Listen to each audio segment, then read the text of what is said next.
Hello everyone, હું doctor Suchita Zaveri, super speciality clinic કુડાસનથી. Doctor Jaswantsinh Rathod સરનું આ ક્લિનિક છે અને એમની કૃપાથી આપણે અહીંયા અનેક દર્દીઓની સફળ સારવાર કરી રહ્યા છીએ. અહીંયા આપણે જે પેશન્ટ્સ આવે છે એને લીવર ડિસઓર્ડર્સ હોય, કિડની ડિસઓર્ડર્સ હોય, એમાં તો રિઝલ્ટ મળે જ છે.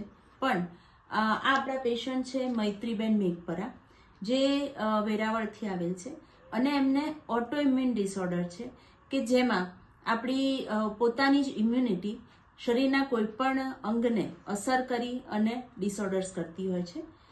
મૈત્રીબેનને ક્રોન્સ ડિસીઝ હતું અને એની એ મેડિકેશન ઘણા લાંબા સમયથી લેતા હતા. પછી આપણા ત્યાં 30/11/2023ના રોજ આવ્યા. જ્યારે એ અહીં આવ્યા ત્યારે એમની બહુ બધી કમ્પ્લેન હતી. પેટમાં ભારેપણું, વિચારવાયું, ઊંઘ નહોતી આવતી, પેશન્ટને છાતીમાં બળતરા થતી હતી, થોડું ડિપ્રેશન જેવું લાગતું હતું, કારણ કે ઇન્ટેસ્ટિનલ પ્રોબ્લેમ જે બધા હતા એના લીધે એમને ભણવામાં પણ ધ્યાન નહોતું રહેતું. આપણે મૈત્રીબેનના મોઢે જ સાંભળીએ કે અહીંની મેડિસિન પછી એમને કેવો ફેર પડ્યો અને કેવું લાગ્યું. બોલો મૈત્રીબેન. એના મેડિસિન પછી મને બહુ સારું થયું.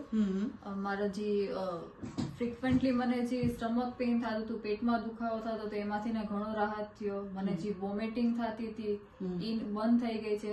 પછી આ બધાને લીધે મને થોડુંક ડિપ્રેશન, એન્ઝાયટી જેવું થતું હતું. જે મેન્ટલી મને બહુ ઓલું થતું હતું, એકદમ એકલા પણ લાગતું હતું, એ એકદમ ઓલમોસ્ટ એમ કઈ જતું રહ્યું. બહુ સરસ. હા, એટલે આમ એકદમ આમ ખુશ રહું છું. એમ હવે મારા સ્ટડીમાં પણ ફોકસ કરી શકું છું. પહેલા એમ કે મારા સ્ટડીમાં એટલું ના કોન્સન્ટ્રેશન કરી શકતી, જેના લીધે મને બધા બ્રેક લેવાનો પણ કીધો હતો, પણ મેં ના લીધો. આ મેડિસિન પછી મને ઘણો સારું છે અને મારા ભણવામાં પણ ઘણું સારું છે. હું કોન્સન્ટ્રેશન આપી શકું છું. તો આ મેડિસિન પછી મને 95% સારું છે. હવે જો એમના મોડે જ આપણે સાંભળ્યું, મૈત્રીબેન જે બી સ્ટડી કરી રહ્યા છે એની સાથે સાથે એમને જે મેડિકેશન ચાલતી હતી એમાં હિમોગ્લોબિન વધતું નહોતું ક્રોન્સના લીધે, તો એમાં બી હિમોગ્લોબિન બી સારું એવું ઇમ્પ્રૂવ થયું છે. એટલે આપણે એવું કહી શકીએ કે આયુર્વેદ અપનાવો, સ્વસ્થ રહો, મસ્ત રહો. Thank you.